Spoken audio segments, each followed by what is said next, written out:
Bom, gente, vamos então dar continuidade ao nosso curso e hoje nós vamos falar sobre o aneurisma de aorta abdominal. Antes de começar a falar do aneurisma de aorta abdominal, propriamente dito, vamos dar uma revisada na aorta. Então, a aorta é a artéria mais longa do corpo humano e ela é responsável por distribuir o sangue através dos seus ramos para todas as regiões do corpo. Ela se inicia na emergência do ventrículo esquerdo, tem primeiro uma parte ascendente e ela, a partir daí ela começa a tomar um caminho para a esquerda e posterior, fazendo um arco. Esse arco ele acaba direcionando-se posteriormente ao coração e logo após a emergência da subclave esquerda, a aorta passa a ter um trajeto descendente. Essa porção descendente, ela tem uma porção torácica e uma porção abdominal. Então, a porção torácica, ela vai da artéria subclave esquerda até o hiato aórtico, no diafragma, onde a partir daí passa a chamar aorta abdominal. A aorta abdominal, então, ela vai do hiato aórtico até a bifurcação das artérias ilíacas, que fica aproximadamente ao nível de L4. Bem, a aorta então, nós podemos dividi-la em aorta torácica e aorta abdominal. A aorta torácica, ela pode ser dividida em aorta ascendente, arco aórtico, que é essa região transversa da aorta, e aorta descendente. Bem, o que a gente pode... Existem várias coisas, obviamente, importantes a respeito da aorta, mas eu não poderia deixar de falar alguma coisa sobre elas, assim, as principais. Da porção ascendente, o que é importante a gente saber é que as artérias coronárias, elas emergem nessa região, na aorta ascendente. E praticamente são os dois únicos ramos que saem da aorta ascendente, são as artérias coronárias, direita e esquerda. Do arco aórtico saem o tronco bracocefálico, a carótida comum esquerda e a artéria subclave esquerda. Da aorta descendente saem as artérias intercostais e a artéria radicular magna, ou artéria de Adamkiewicz. Essa artéria radicular magna, normalmente ela sai entre T7 e T12. Aproximadamente 90% das vezes ela sai entre T7 e T12. E 10% das vezes ela sai entre T12 e L5. Bom, a doença que nós vamos estudar hoje vai ser o aneurisma de aorta abdominal. E o aneurisma de aorta abdominal, ele é um aneurisma,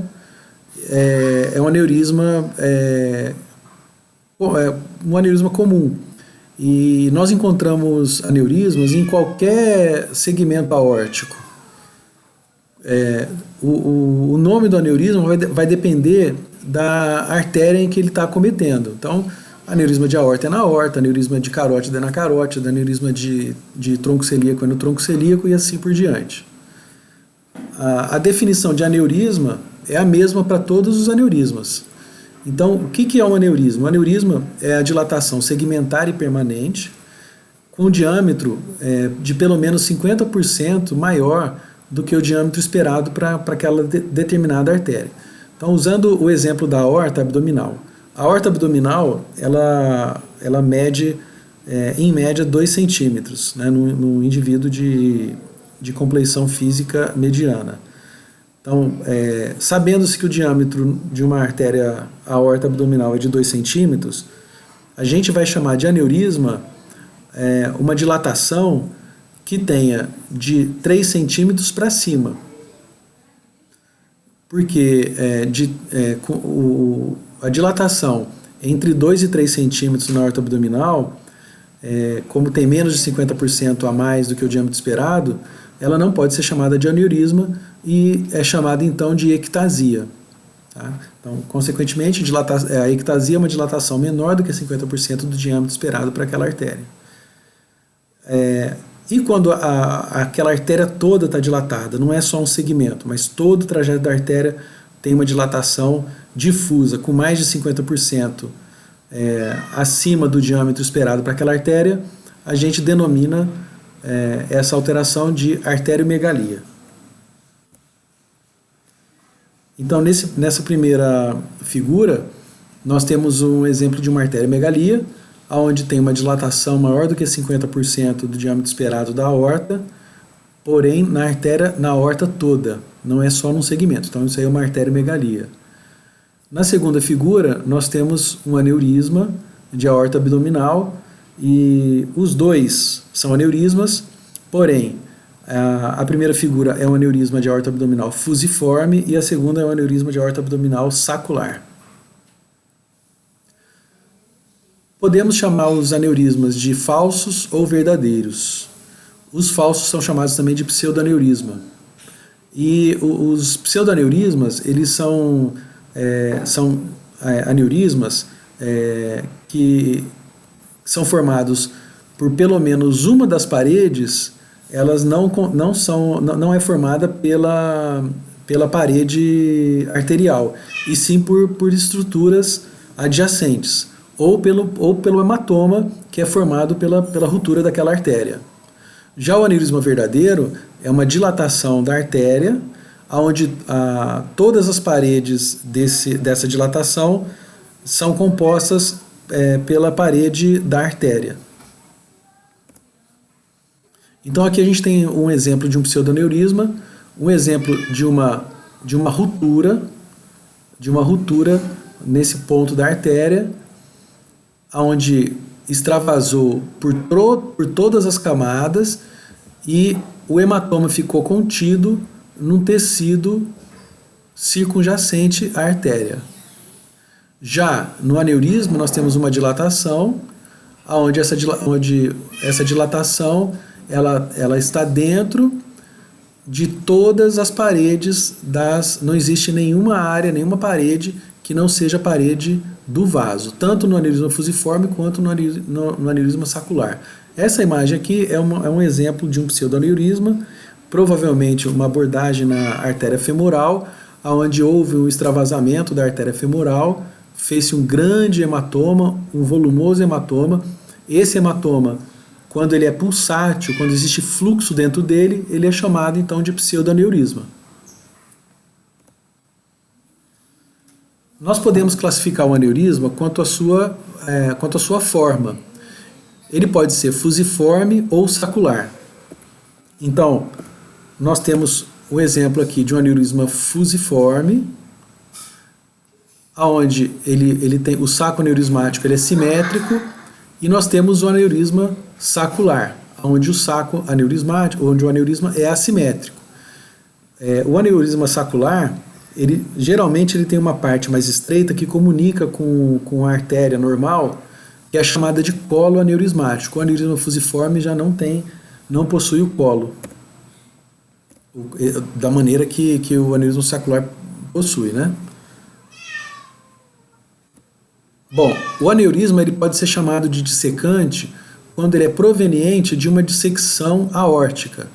Então, a dissecção aórtica é uma delaminação entre a camada íntima e a camada média, e essa delaminação ela pode se degenerar em uma dilatação. Essa dilatação é chamada por alguns autores de aneurisma dissecante. Então aqui nós temos o exemplo de uma dissecção.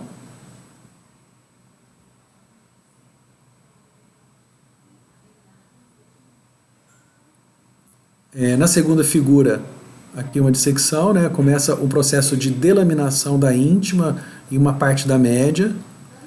Tá? E essa delaminação ela pode evoluir para uma dilatação e onde alguns autores chamam de aneurisma dissecante.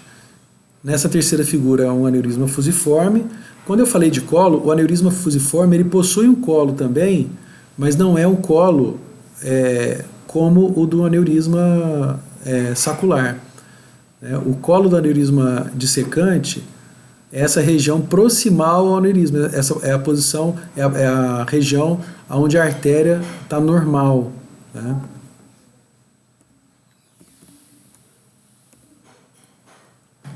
Bem, a incidência do aneurisma de aorta abdominal assintomático, ela gira em torno de 9% no sexo masculino. No sexo feminino, a incidência é bem menor. Mas quando a mulher é acometida pelo aneurisma, ela é acometida em uma idade mais precoce, mais ou menos 10 anos antes, e a evolução não é pior do que no homem, porque a artéria feminina geralmente ela é menor. Então um aneurisma menor numa mulher corresponde, para ela pode ser considerado um aneurisma grande, né, pelo fato dela ter as artérias de menor calibre. O aneurisma é mais comum na raça branca e na raça asiática e menos comum nos afrodescendentes. É muito raro nos pacientes com menos de 50 anos. E de todos os aneurismas, o aneurisma verdadeiro, o mais comum é o aneurisma fusiforme. O aneurisma de aorta abdominal é três vezes mais frequente que o aneurisma de aorta torácica e dissecções aórticas juntos, devido às características que a aorta abdominal apresenta, diferente da aorta torácica, como nós vamos ver mais adiante. Como eu falei para vocês antes, apesar de ser menos frequente, a evolução e a mortalidade nas mulheres são maiores do que nos homens.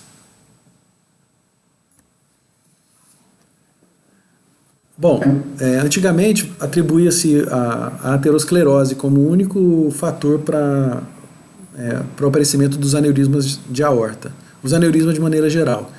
Hoje sabe-se que o aneurisma é de etiologia multifatorial. Entre os fatores responsáveis pela formação do aneurisma, existem os fatores genéticos. Sabe-se que existe uma predominância em certas famílias em aparecimento de aneurisma. E essa predominância geralmente é no sexo masculino e em parentes de primeiro grau. O que isso quer dizer? Quer dizer que, fazendo o diagnóstico de um aneurisma de aorta em algum paciente, deve-se investigar os parentes, principalmente os parentes do sexo masculino e de primeiro grau.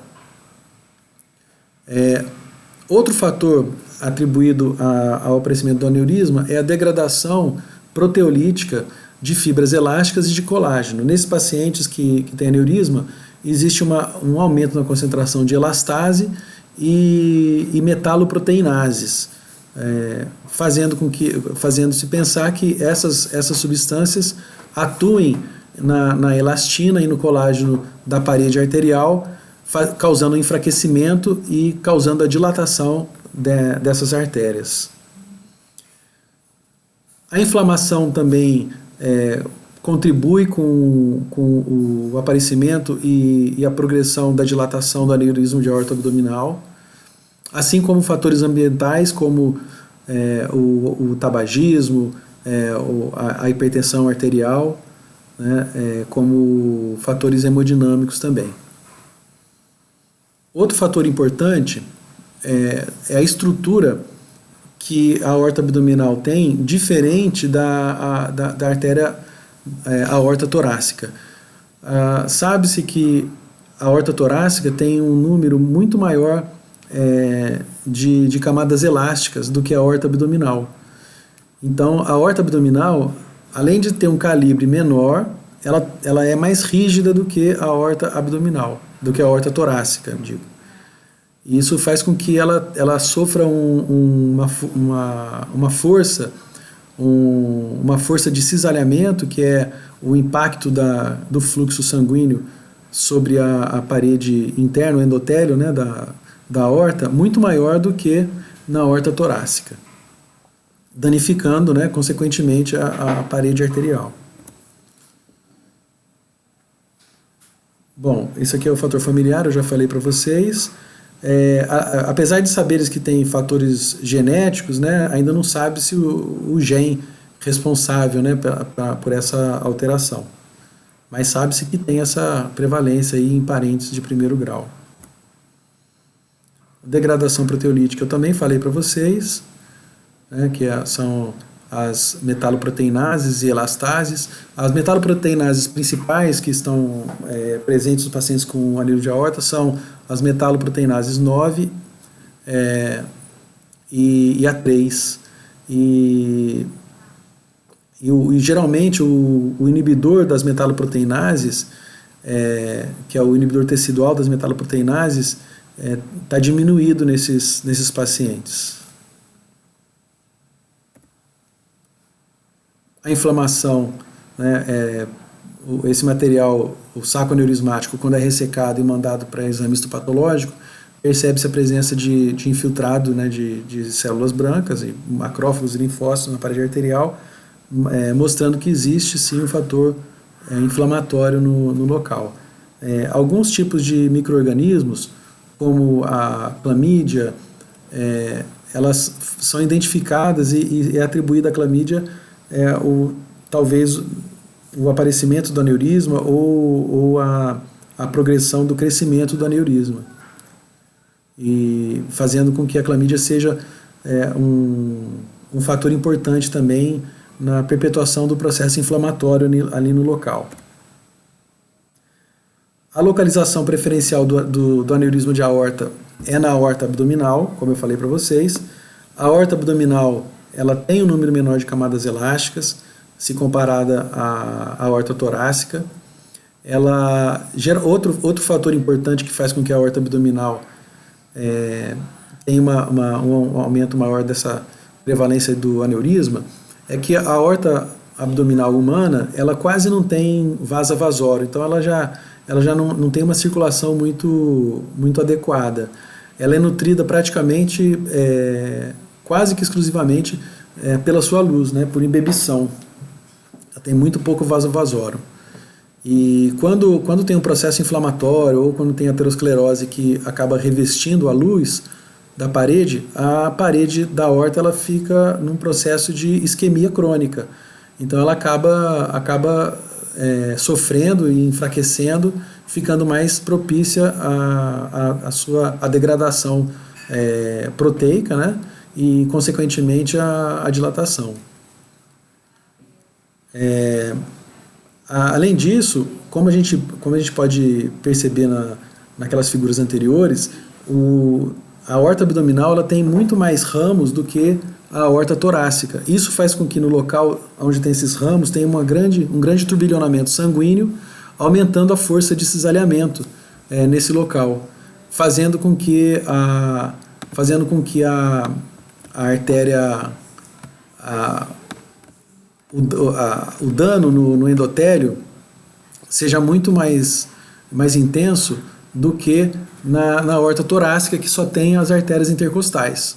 Então, as artérias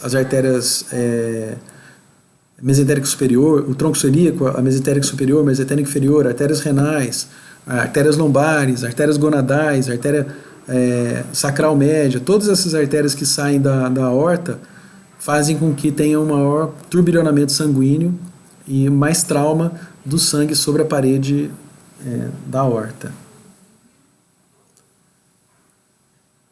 Além disso, tem logo abaixo ali ao nível de L4, já tem a bifurcação da aorta. Nessa região ela passa de um calibre de mais ou menos 2 centímetros para um calibre de 0,8 a 1 centímetro cada artéria ilíaca comum.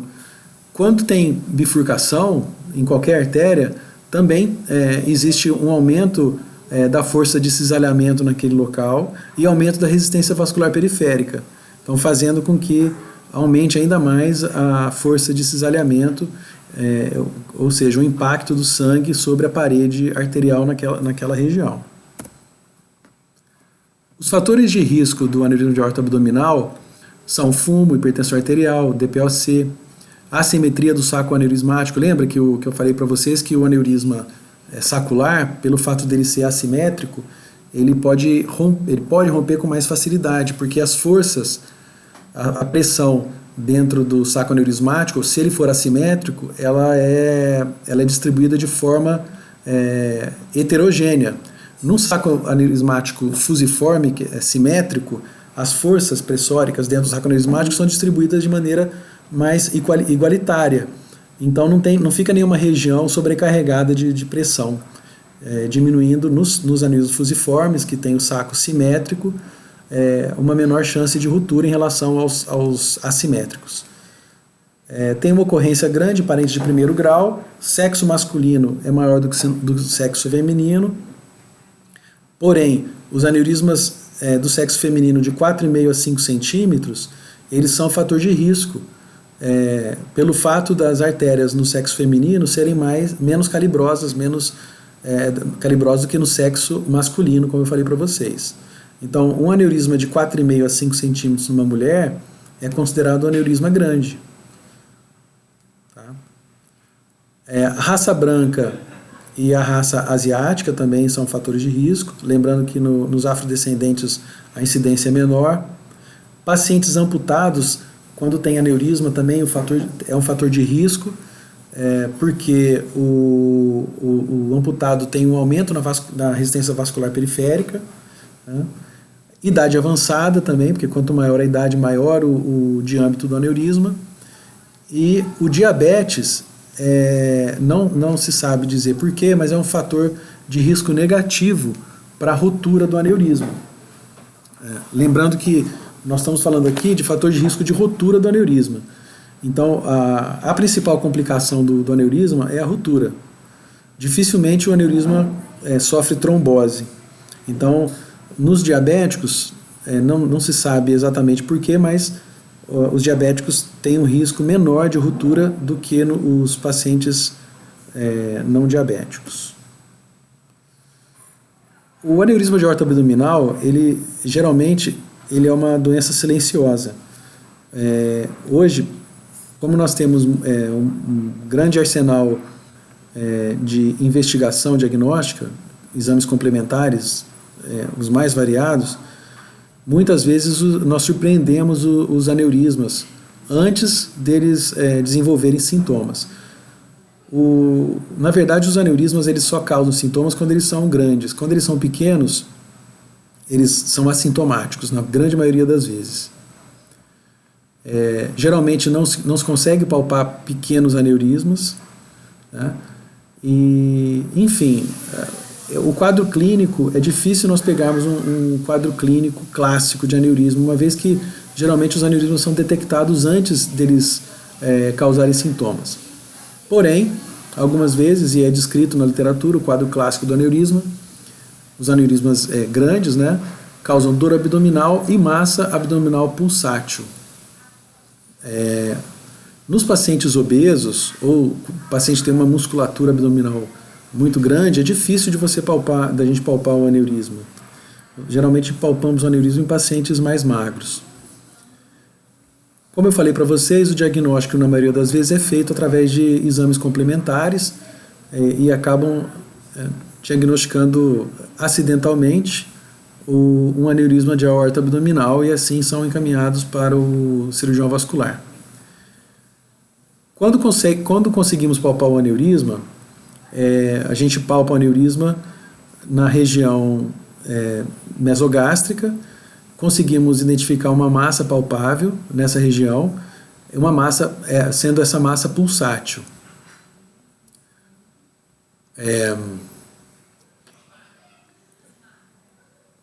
Existe um sinal importante, né, semiológico, que é o sinal de DeBake, que serve para a gente identificar se o aneurisma está localizado acima das artérias renais ou abaixo das artérias renais. Isso é importante porque quando você vai operar um aneurisma de aorta abdominal, o aneurisma de aorta abdominal localizado abaixo das artérias renais, ele é mais fácil de ser operado do que o aneurisma localizado acima das artérias renais. O aneurisma acima das artérias renais, existem algumas situações que você tem que abrir o tórax do paciente. e reimplantar as artérias renais, né? Então, isso muda completamente a estratégia cirúrgica com isso o desfecho do paciente. O sinal de DeBake ele é identificado e ele é chamado de sinal de DeBake quando não se consegue delimitar o colo do aneurisma a partir da palpação desse aneurisma. Essa palpação é feita com o paciente deitado, né, na posição supina, palpa-se com a mão nessa posição assim em cunha e tentamos identificar o final do aneurisma entre o processo xifoide e o aneurisma da aorta abdominal. Tentamos identificar o colo do aneurisma, né, palpando assim com os dedos. Quando não se consegue delimitar o final do aneurisma, você vai palpando o aneurisma até chegar no rebordo costal, lá no processo xifoide, e a mão não entrou entre o aneurisma e o processo xifoide, quer dizer que o sinal de DeBake é positivo e esse aneurisma ele é suprarrenal. Tá? Os aneurismas, quando você palpa o aneurisma, geralmente o paciente sente um certo desconforto, mas quando a dor é muito intensa, pode ser sinal de um aneurisma inflamatório, que também muda também a estratégia cirúrgica, porque o aneurisma inflamatório, como ele causa muita aderência das estruturas adjacentes, acaba sendo uma cirurgia bem mais complicada do que um aneurisma que não seja inflamatório. Quando o aneurisma é muito grande, ele pode comprimir as estruturas vizinhas. Então, o paciente pode apresentar sintomas em decorrência da compressão das estruturas vizinhas pelo aneurisma. Então, todas as estruturas vizinhas que estão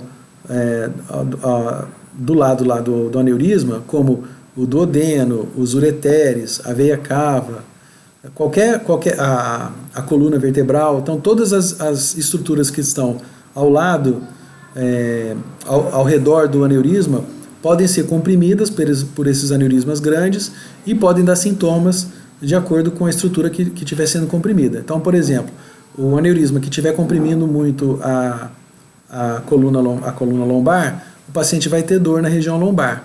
Muitas vezes o aneurisma, ele acaba, de tanto ele ficar em atrito com a coluna lombar, acaba causando corrosão da coluna lombar e isso causa dor de forte intensidade nesse paciente. Quando comprime o duodeno, o paciente vai ter aquela sensação de plenitude gástrica. Quando comprime o ureter, o paciente vai ter hidronefrose. Quando comprime o estômago, também pode ter plenitude gástrica, náuseas e vômitos, e assim por diante. Outra apresentação clínica que pode aparecer no paciente portador do aneurisma é a presença de êmbolos, de embolia, de fragmentos de trombos do aneurisma. Então, o aneurisma ele não é um saco completamente vazio. Por dentro do aneurisma, além do sangue que está passando lá por dentro, existe no saco aneurismático a presença de trombos. Esses trombos, parece quem já comeu geleia de mocotó, tem aquele aspecto ali de geleia de mocotó. E aquilo ali o sangue ele pode acabar levando fragmentos desses trombos distais ao aneurisma. Pode ir para os membros inferiores, pode ir para alguma artéria visceral e dando os sintomas de acordo com a área que foi comprometida. Existe uma classificação do aneurisma de aorta abdominal, essa classificação é chamada de classificação de Crawford, tipo 1, tipo 2, tipo 3, tipo 4. O tipo 1 é o aneurisma que é mais fácil de operar, porque ele tem esse espaço entre a artéria renal e o aneurisma, que é chamado de colo do aneurisma, né, onde esse paciente pode ser abordado exclusivamente por incisão abdominal. Os outros aneurismas podem ter que ter pode precisar abrir o tórax para operar, fazendo com que a cirurgia tenha uma morbidade e mortalidade maiores do que esse aneurisma com a classificação tipo 1.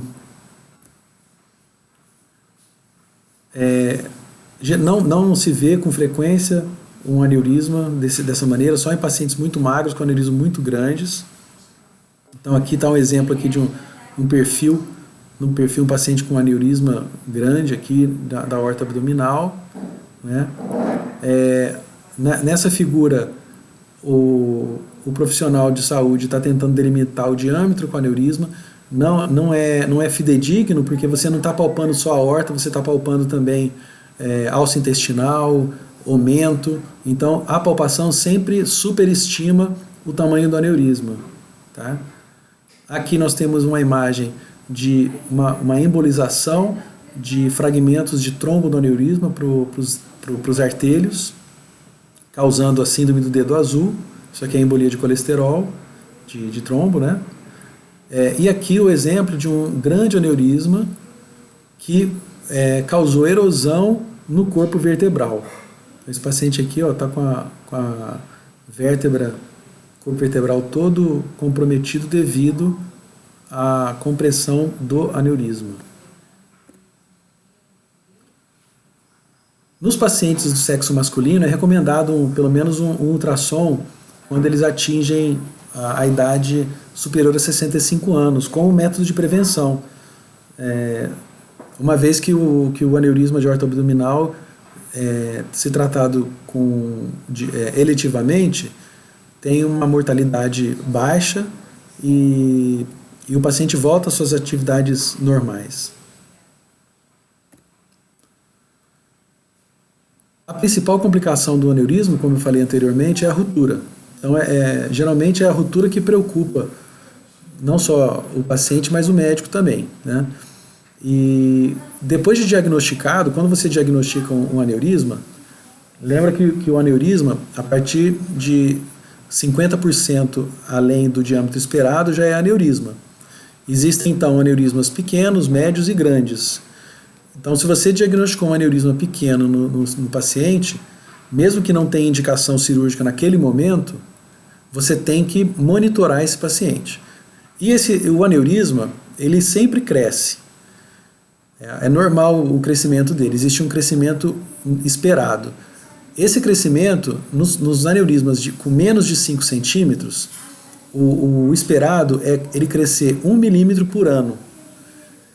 Então, ele crescer 1 milímetro por ano é o esperado, é normal, é a evolução da doença. Agora, nos pacientes com aneurisma com mais de 5 centímetros, o crescimento ele é mais rápido, é um crescimento normal de 4 milímetros por ano. O que isso significa? Se nós temos um aneurisma que tem menos de 5 centímetros e de um ano para o outro ele cresceu 5 milímetros, esse aneurisma ele não está crescendo, ele expandiu, ele está em expansão. Ou seja, ele tem o risco de ruptura. Então, esse paciente com aneurisma em expansão, ele tem indicação de tratamento, senão ele tem uma chance muito grande de romper. Do mesmo raciocínio nós usamos nos aneurismas com mais de 5 centímetros. Os pacientes com aneurisma de mais de 5 centímetros, se o crescimento for superior a 4 milímetros por ano, também ele está em expansão e deve ser feito a correção do aneurisma através do tratamento cirúrgico ou do tratamento endovascular, mas esse paciente tem que tratar, uma vez que uma das indicações do tratamento é o aneurisma em expansão. O diagnóstico do aneurisma de aorta abdominal roto. O quadro clínico, além da massa abdominal pulsátil e dor abdominal, esse paciente apresenta dor lombar. Geralmente o aneurisma de aorta abdominal ele rompe na posição de 16 horas. Ele rompe posterior e lateral à direita. Então, esse paciente ele faz uma massa, uma compressão na coluna lombar e causa dor. Hipotensão, o paciente apresenta, mas nem sempre. O aneurisma roto, é uma condição em que o paciente pode romper e o hematoma ficar contido entre a coluna lombar e a aorta abdominal. Como a coluna lombar é uma estrutura sólida, é osso, então esse sangue ele fica contido ali. Então, a princípio, o paciente pode não ficar hipotenso, né? E isso confunde muito o diagnóstico. Mas, quando ele rompe para uma cavidade livre ou para uma víscera oca, o paciente faz hipotensão, sim. A ruptura mais comum eu já falei, que é às 16 horas, vê que 80% dos pacientes. Em 20% a ruptura são em outros lugares. Isso pode ser para a cavidade peritoneal, né, na parede anterior, vai para a cavidade peritoneal. Geralmente o paciente vai a óbito antes de chegar no hospital. Mas pode romper também para a víscera oca, por exemplo, para o duodeno. Né, se esse aneurisma em contato com o duodeno fica colado ali e acaba corroendo o duodeno e pode romper para dentro do duodeno, fazendo com que o paciente tenha um sangramento também vultoso para o trato gastrointestinal. O paciente faz uma hemorragia digestiva maciça e também, muitas vezes, ele morre, não dá tempo nem de chegar no hospital. É como se tivesse rompido para a cavidade abdominal, né? Pode romper também para dentro de uma veia e formar uma fístula de alto débito. Aí o paciente pode evoluir para uma descompensação cardíaca aguda, faz uma insuficiência cardíaca direita aguda, porque sobrecarrega muito a circulação venosa, né? E o paciente não está preparado para isso e acaba apresentando um quadro de insuficiência cardíaca direita. Não é tão comum, mas está descrito, pode acontecer. Então, eu já falei, mas vamos recordar, a ruptura contida ou tamponada é aquela que quando o aneurisma rompe, fica contido, na maioria das vezes, entre a coluna lombar e a aorta. Então, temporariamente para o sangramento. Esse sangramento ele pode voltar, né? Então fica mais fácil de ter um novo sangramento e aí o paciente chocar mesmo, né? E não é raro, né, a presença desse tipo de situação. O paciente ele pode até fazer quando rompe, ele faz uma hipotensão, mas ele recupera uma vez que para o sangramento e chega no hospital conversando, andando. Então tem que tomar muito cuidado com esse tipo de quadro clínico que se apresenta o aneurisma de aorta abdominal roto. Esse quadro, mesmo ele roto tamponado, é um caso de urgência, ele tem que ser operado, porque senão vai romper novamente, e aí com o paciente instável, né, o paciente em sangramento, a mortalidade aumenta muito.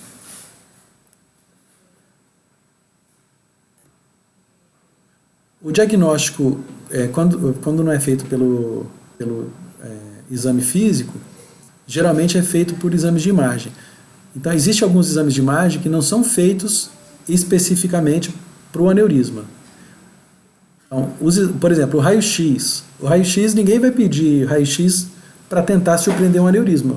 Porém, às vezes, um raio-x, por outro motivo, surpreende uma imagem que é sugestiva de um aneurisma, e aí depois esse aneurisma é confirmado por um outro exame mais indicado. Ultrassonografia de abdômen já pode ser realizada para fazer o diagnóstico do aneurisma. Então, faz o diagnóstico de aneurisma com uma sensibilidade e especificidade altas, porém tem limitação em relação ao tipo de abdômen do paciente. Pacientes extremamente obesos é muito difícil de fazer, porque a aorta é uma estrutura reto-peritoneal. E também tem a limitação do gás. Então, o paciente que tem muitos gases, né, um meteorismo muito intenso, também a ultrassonografia fica mais difícil de ser realizada e a visualização da aorta fica mais difícil. Mas é um exame que pode ser indicado para fazer o diagnóstico, sim, e para o acompanhamento de aneurismas que estão em acompanhamento clínico e não foi indicada a cirurgia. O ecodoppler de aorta também pode ser indicado para fazer o diagnóstico e acompanhamento mesmas indicações e mesmas limitações da ultrassonografia. A angiotomografia, ela é o padrão ouro para o diagnóstico do aneurisma de aorta abdominal, e ela é utilizada para fazer a programação do tratamento também, cirúrgico e endovascular. A angiorressonância nuclear magnética também, ela pode ser realizada para fazer o diagnóstico e o planejamento, porém a angiotomografia é superior à angiorressonância. A arteriografia, ela não é um método, não é um bom método para fazer nem diagnóstico, nem acompanhamento de aneurisma, uma vez que a arteriografia é uma luminografia, ou seja, ela só vê a luz do vaso, ela não vê a parede do vaso. Então, se esse aneurisma estiver cheio de trombo, nós vamos subestimar o tamanho, o diâmetro do aneurisma. E, como nós sabemos, o diâmetro do aneurisma é importante para a gente saber indicar o tratamento do paciente. Então, a arteriografia não serve para fazer diagnóstico e nem serve para... não é tão utilizada como a angiotomografia para o planejamento do tratamento do aneurisma. A arteriografia ela é utilizada quando vai se fazer algum procedimento associado à correção do aneurisma. Então, por exemplo, o paciente tem um aneurisma, mas tem uma estenose de artéria renal. Ou então o paciente tem aneurisma, mas tem doença arterial periférica. Aí faz-se a arteriografia para ver essas outras patologias que estão associadas. Nós temos aqui na primeira imagem e na segunda imagem raio-x, um raio-x de abdômen na primeira e um raio-x de tórax na segunda, que vemos uma imagem que sugere a presença do aneurisma. Primeiro, um aneurisma de aorta abdominal e no segundo, um aneurisma de aorta torácica. Aqui, muito melhor um ultrassom, que visualiza muito bem esse paciente, provavelmente paciente magro, com uma ecogenicidade muito boa. Aqui, nessa primeira figura, uma aorta normal. Nessa segunda figura, uma dilatação, uma artéria dilatada. E aqui, esse aqui é um corte transverso, um corte longitudinal, a gente vê uma área normal da aorta e uma dilatação. Então, dá para ver bem aqui a imagem do aneurisma. O ecodoppler, da mesma maneira, nós vemos aqui uma área sacular, entre duas áreas de artéria normal. Também dá para ver bem o aneurisma. A angiotomografia, a imagem fala mais do que 1000 palavras. A gente vê aqui um abaulamento grande da aorta abdominal antes da bifurcação das ilíacas. Vemos também aqui um aneurisma de artéria ilíaca direita. Então, sem dúvida, a angiotomografia é fantástica para o aneurisma de aorta abdominal, aneurisma de aorta torácica também. Aqui é uma angiotomografia também, porém aqueles cortes transversais. Nessas duas primeiras imagens aqui em cima, nós estamos vendo não um aneurisma, mas uma dissecção aneurismática. Vemos uma luz duplicada aqui, o sinal do duplo cano da espingarda. Então dá para ver muito bem aqui, isso dá muito bem a aorta, a angiotomografia. Nessa imagem aqui embaixo, nós vemos um aneurisma, onde essa parte branca é a luz do aneurisma, e a parte mais escura em volta, esse anel aqui, é o trombo. Por isso que a arteriografia não é tão boa para ver o diâmetro do aneurisma. Se fosse fazer uma arteriografia nesse paciente aqui, não ia levar em consideração a parte da parede onde tem o trombo. Então, o aneurisma ia ser um aneurisma menor do que realmente ele é, visto pela tomografia. Essa é uma angiorressonância, nós vemos também que a imagem é uma imagem muito boa, mas ela não é uma qualidade inferior à da tomografia. A angiotomografia é feita muito mais rápido, apesar do uso do contraste, mas ela é feita muito mais rápido do que a angiorressonância, e também tem uma riqueza de detalhes muito grande. Aqui a angiografia, que não é o exame ideal para fazer o diagnóstico, o tamanho do saco, para avaliar o tamanho do aneurisma. Aqui, com certeza, é só a luz do aneurisma. O aneurisma é maior do que isso aqui. Né? Ah, identificou, viu que tem aneurisma, sim, mas e o tamanho dele? Né? Então, a gente vai ver na frente que na hora de indicar a cirurgia, né, a diferença é de centímetros. Então, qualquer centímetro conta aqui. Né? Então, meio centímetro para cá, meio centímetro para lá, né, já é 1 centímetro. O tratamento, todo paciente que é diagnosticado com aneurisma, a gente tem que indicar o tratamento para esse paciente. Se ele não tiver indicação de cirúrgica, mesmo assim indicamos o tratamento clínico, que consiste no abandono do tabagismo, controle da hipertensão arterial, utilizar antiagregante plaquetário, e o antiagregante plaquetário é para diminuir o risco de mortes por eventos cardiovasculares, uma vez que sabe-se que os pacientes com aneurisma de aorta abdominal, eles têm um risco elevado de evoluir com eventos cardiovasculares. É recomendado fazer a ultrassonografia uma vez por ano ou a cada 6 meses, e o uso de quinolonas, o ciprofloxacino, o norfloxacino, ele deve ser evitado, porque ele aumenta a fragmentação de elastina devido à inibição de algumas proteínas que existem na circulação. Então, pacientes que têm aneurisma não deve ser evitado, né, pesar o custo-benefício, o risco-benefício do uso de quinolonas no paciente portador de aneurisma de aorta abdominal. Não canso de repetir, né, que a principal e mais frequente complicação é a ruptura e essa indicação da cirurgia. Ninguém opera o aneurisma porque acha que ele vai dar uma trombose, não é isso. Pode até acontecer, mas opera-se aneurisma porque ele pode romper. Os pacientes que têm indicação de cirurgia são os pacientes que têm o aneurisma em expansão. Os pacientes com aneurisma roto também têm indicação óbvia, né, inegável de tratamento cirúrgico em caráter de urgência. Isso é fácil. Então, o paciente que está com aneurisma em expansão ou roto tem que operar. Mas e os que não estão rotos ou não estão em expansão? Quando operar? Sabemos então que eles têm um crescimento esperado. Então, cresceu acima daquele crescimento esperado, é considerado aneurisma de expansão. Esse aneurisma de expansão, mesmo que ele seja um aneurisma pequeno, ele tem que ser operado. Tá? Então, independente do tamanho dele, a expansão tem que ser operado. Os aneurismas com menos de 4 centímetros, eles têm um risco de ruptura por ano mínima. Eles são chamados de aneurismas pequenos.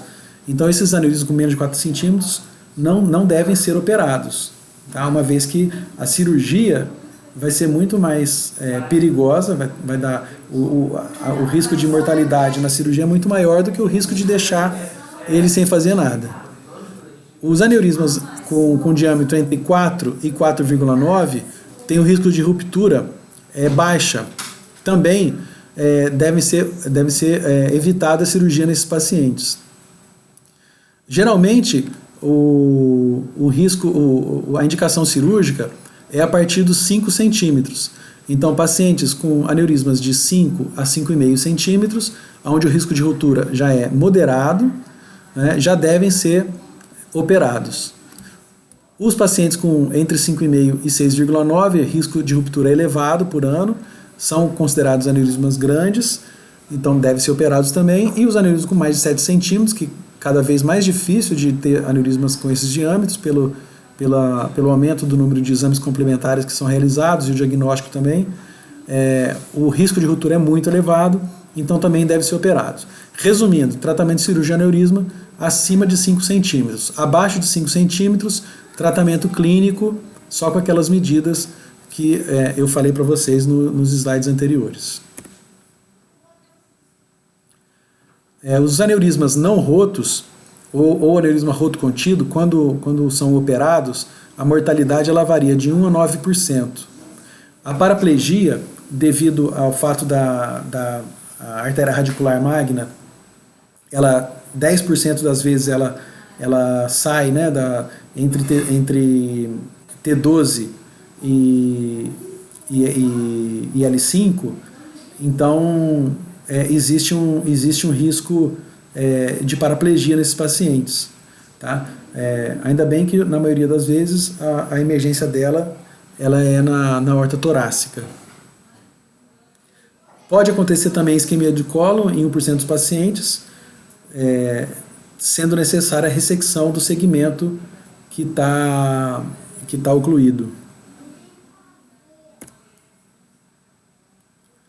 O tratamento cirúrgico convencional é chamado de endoaneurismografia ou aneurismectomia.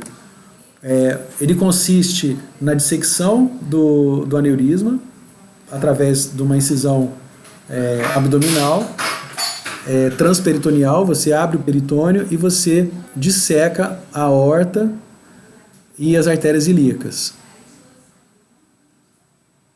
Depois disso, esse paciente tem que ser heparinizado, você clampeia proximal e distal ao aneurisma, abre o saco aneurismático.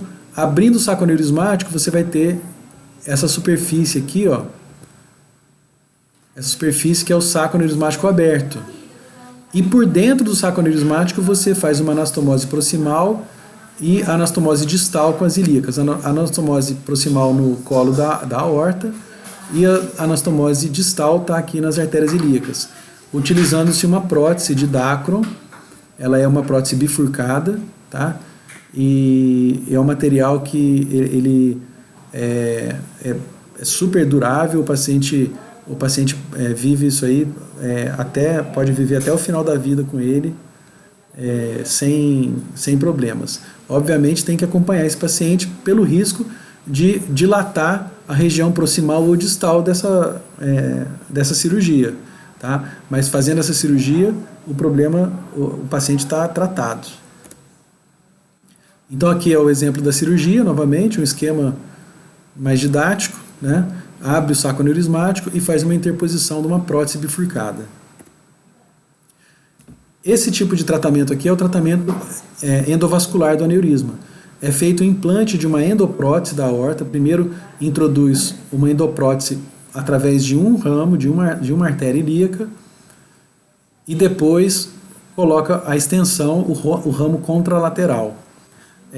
Essa cirurgia não faz através de incisão abdominal, é feita através de 2 incisões na região femoral, disseca-se a artéria femoral e introduz as próteses pela artéria femoral. Aqui é o material utilizado para a realização da endoprótese, do tratamento endovascular. Esses materiais, eles são chamados de endopróteses, né? São materiais que têm uma sustentação metálica em volta, uma liga de nitinol, que ela vem montada sobre um catéter, né, sobre um catéter rígido, e depois de liberada, ela toma essa configuração aqui. Aqui está o exemplo de um caso onde foi tratado de maneira endovascular o aneurisma.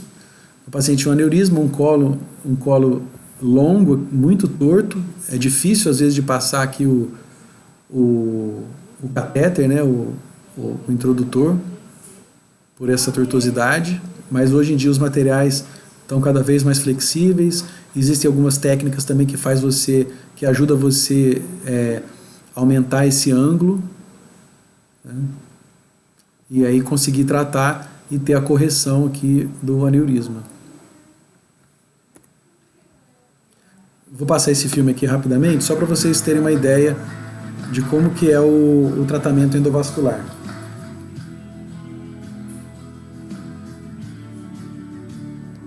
Abdominal aortic aneurysm is a potentially life-threatening condition characterized by degenerative changes in the wall of the abdominal aorta that lead to progressive dilatation and possible rupture if the condition is untreated. The traditional approach to abdominal aortic aneurysm repair has been an open surgical procedure. Endovascular repair, using an endovascular stent graft, is a more recently developed approach. In this procedure, a guide wire is introduced into the abdominal aorta. Então foi passado um fio guia pela artéria femoral passou através do aneurisma e aí está passando então um catéter com o corpo da endoprótese. Então esse corpo ele é montado aqui, né, através do dispositivo que você manuseia. Então ele toma essa configuração, né, e fica com essa perninha curta, por onde você passa um ramo contralateral e entra por dentro dessa perninha aqui. Deploying the suprarenal stent and anchoring the stent graft to the vessel wall. The contralateral limb component of the stent graft is then introduced and deployed with overlap sufficient to prevent leakage around the junction of the main body of the device and the proximal end of the limb, and so that the distal end of the contralateral limb is located superiorly to the internal iliac artery. The ipsilateral limb of the stent graft is deployed in similar fashion. A balloon is then introduced and used to expand all graft-to-vessel and graft-to-graft junctions in the proximal to distal direction to ensure a tight seal. Finally, the sheaths and guide wires are removed and the femoral arteries repaired. Aortic blood subsequently flows through the stent graft. Endovascular abdominal aortic aneurysm repair is intended to relieve further pressure on the aneurysm and reduce the risk of further dilatation or rupture. Reduce the risk of further dilatation. Então aqui, ó, a gente observa, a gente viu que nesse local aqui existe um stent que não tem endoprótese. Então o stent é feito do mesmo material metálico, é um material único aqui, né? São duas peças, né? Uma peça única, que é aquela primeira peça que foi colocada com uma perninha mais curta, mas tem o stent aqui em cima onde não tem endoprótese, mas pode ser ancorada, nesse caso dessa endoprótese aqui, cada uma tem um jeito de fixação, mas essa aqui tem uma fixação que pode ficar por cima, passando por cima das artérias renais, porque ela tem um sistema que chama free flow. O fluxo fica livre para as artérias renais aqui. Tá? E depois disso, depois que ele montou tudo, ele entrou com um catéter com balão e dilatou o balão em cima dessa região aqui proximal, para selar bem e evitar que o sangue passe entre a endoprótese e a prótese e a artéria. É porque se ficar um espaço entre a endoprótese e a artéria, vai continuar enchendo aqui o saco aneurismático, e isso aí é chamado de endoleak, né? É um endovazamento. Então essa parte aqui tem que ficar muito bem selada, assim como a parte distal e a junção de uma parte da endoprótese com a outra. Por isso que ele veio com um balão aqui e balonou aqui, balonou aqui e balonou aqui, tá? Para assegurar esse selamento.